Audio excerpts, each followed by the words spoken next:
Communiqué de la Fédération sénégalaise de football portant sur l'audience devant le jury disciplinaire de la CAF.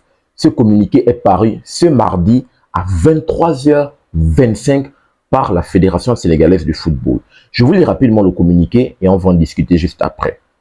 La Fédération sénégalaise de football informe l'opinion publique nationale et internationale qu'elle a comparu ce mardi 27 janvier 2026 devant le jury disciplinaire de la Confédération africaine de football.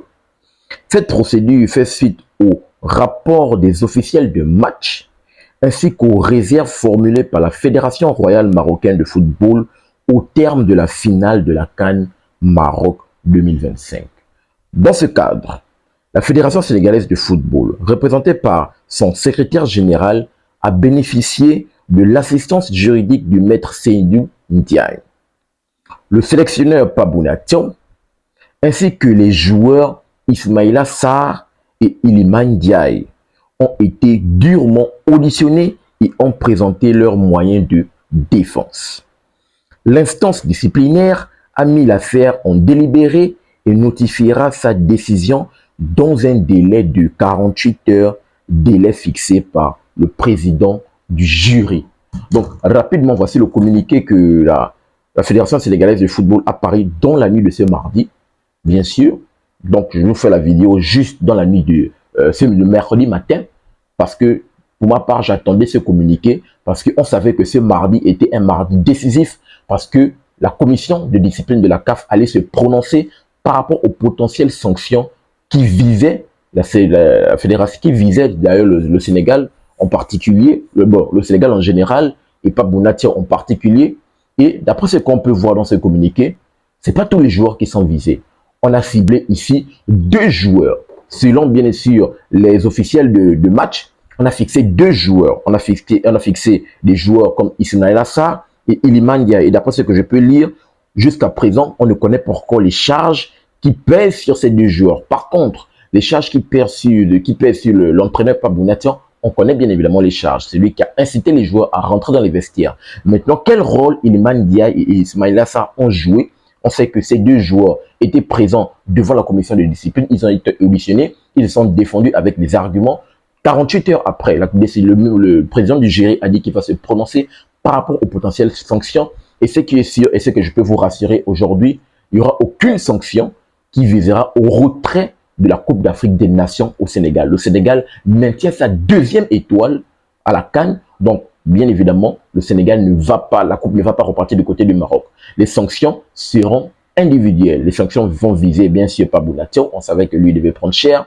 Et ils vont également viser les 2 autres joueurs. Je pense que c'est forcément les officiels de match qui ont ciblé ces joueurs, mais également la Fédération royale Maroc de football, qui également a fait son rapport par rapport aux différentes sanctions qui devaient viser les joueurs. Donc, jusqu'à présent, on va attendre 48 heures. Donc, pour ma part, je pense que c'est ce jeudi qu'on saura la décision de la commission de discipline de la CAF par rapport aux potentielles sanctions qui vont viser les 3 joueurs on va dire les 3 membres du côté du Sénégal, Pabouna Thion, Ismaïla Sarr et Iliman Ndiaye. Et d'après ce qu'on peut voir, ici, on nous parle des sanctions, bien évidemment, qui peuvent encourir des sanctions par rapport à plusieurs matchs. Ils vont être suspendus par rapport à plusieurs matchs. Sans doute qu'ils seront impactés. Ces matchs-là risquent d'impacter, bien évidemment, leur mondial.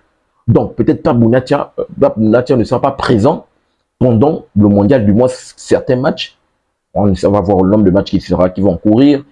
Selon les statuts, pour Pabouna Thion, on nous parle peut-être d'une suspension de 2 à 6 matchs selon les statuts. Donc, en voyant le calendrier de la FIFA, on va voir si, bien évidemment, ça va impacter. Quels sont les nombres de matchs que ça va impacter pour Pabouna Thion pour le mondial. Mais de base, vu qu'on sait que le Sénégal fait son entrée en lice face à la France, peut-être qu'il ne va pas être présent sur le banc de touche. On parlait également de Ismaïla Sarr et Iliman Ndiaye. Si, bien évidemment, les sanctions vont également pèser sur eux, peut-être eux également, ils ne vont pas débuter la CAN avec le Sénégal, débuter le mondial plutôt avec le Sénégal. Donc, vraiment, c'est chaud. C'est chaud et c'est vraiment chaud. Mais ce qui est sûr, bien évidemment, il n'y aura aucun retrait de la CAN. Le Sénégal, bien évidemment, garde sa compétition. Le Sénégal est champion d'Afrique. Et là, il n'y a aucune contestation par rapport à cela. Et bien évidemment, j'avais dit dans des précédentes vidéos que ils ne peuvent pas venir demander le retrait de la Coupe d'Afrique dès l'instant où, quand les joueurs sont revenus, ils ne peuvent pas brandir l'article 82, je pense, de la CAF. Pourquoi? Parce que dès l'instant où ils sont revenus, ils ont accepté de rejouer le match parce que le Maroc savait qu'ils avaient une balle de match. Ils savaient qu'ils avaient une balle de match. Et si Brahim Diaz marquait ce penalty, le match était fini, le Maroc était champion d'Afrique. Mais dès l'instant où ils ont accepté que, d'ailleurs, ce sont eux qui incitaient aux joueurs sénégalais de revenir, de rejouer le match, parce qu'ils avaient la balle de match. Donc, dès l'instant où ils sont revenus, et dès l'instant où encore le Sénégal et les joueurs sénégalais sont sortis, ils n'ont pas protesté pour dire que bon, c'est fini. Parce que s'ils protestaient, l'arbitre sifflait la fin du match, et bien évidemment, ils gagnaient sur tapis vert. Dès l'instant où ça n'a pas été protesté, post-match, quand le Sénégal a déjà fini de remporter ce match, il n'y a plus de... on ne peut plus revenir sur ça. Donc, l'article 82 qui brandissait un peu de partout, d'ailleurs que j'en ai en parlé également dans une vidéo, n'est plus d'actualité. On ne peut plus venir le brandir. Par contre, ici, on vise les 3 membres du Sénégal. Pape Bounatier, pour ma part, je pense que lui prend cher. Et j'aimerais avoir votre retour par rapport à cela. Que pensez-vous de la sanction que Pape Bounatier va prendre? Pensez-vous vraiment que le Sénégal doit le laisser court par rapport à cela, sachant que peut-être il ne sera pas présent pour le match de la France, important dans ce match pour le mondial?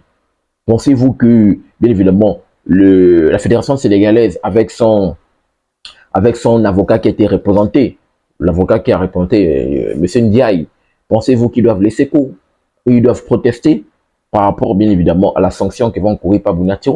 Et je suis très ravi, je serais très ravi de savoir quelles sont les différentes sanctions ici, quelles sont les charges plutôt que encourent Ismaïla Sarr et Iliman Ndiaye. Quel rôle réellement ces 2 joueurs précisément qui ont été ciblés? Parce que ici, de ce qu'on peut lire dans le communiqué, c'est les officiels de match qui ont fait le rapport. C'est la Fédération royale de football marocaine également qui a fait son rapport. Des 2, je pense que dans leur rapport là-bas, ils ont ciblé ces 2 joueurs. Donc, pour ma part, peut-être on reverra des vidéos parce que tous les jours dans ce dossier, il y a des nouvelles vidéos qui sortent à chaque moment, à chaque minute. Quel rôle ont-ils réellement joué? Si vous avez des infos, j'aimerais vous entendre dans les commentaires, ravi de l'entendre. Quel rôle ils ont réellement joué? Quelle charge, bien évidemment, pèse sur eux? Et bien sûr, je serais ravi de l'entendre. Mais pour ma part, je tiens quand même à rassurer l'opinion publique, bien sûr, surtout les supporters sénégalais, que la Coupe d'Afrique des Nations reste au Sénégal. La 2e étoile reste sur le maillot. Et bien évidemment, il n'y aura aucune sanction par rapport à cela. L'article 82 est mis de côté et bien évidemment, le Sénégal va garder son titre. Donc, rapidement, voici cette décision. Voici, on va dire, ce communiqué de la fédération. Pour ma part, j'attendais énormément ça ce mardi. Et c'est sorti très tard, il faut le dire, très tard, à 23 h, le communiqué de la fédération.